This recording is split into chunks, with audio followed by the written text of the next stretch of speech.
Hi and welcome back to the channel. Thank you so much for clicking into this video. So in this video, I am going to teach you how to fix Modern Warfare 3 Zombies Gold Camo not working. So make sure that you stay until the very end of this video so you won't miss any important step or information. And without further ado, let's get on it. So to fix the issue of the gold camo not working in the Modern Warfare 3 Zombies mode, just use the base version of the weapon without pack-a-punch upgrades.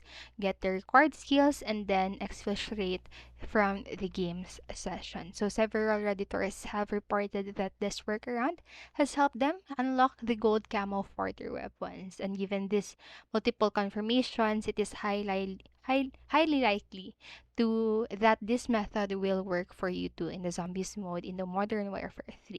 So it's also worth noting that as confirmed by Redditor, using voice line cosmetics also changes the name of the gun, so it's advisable to avoid them when trying to unlock gold camo. However, you can still use any attachments and or camos on your weapon.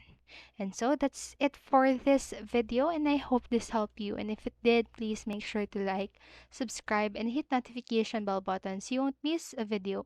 Thank you so much for watching and have a great day. Bye bye.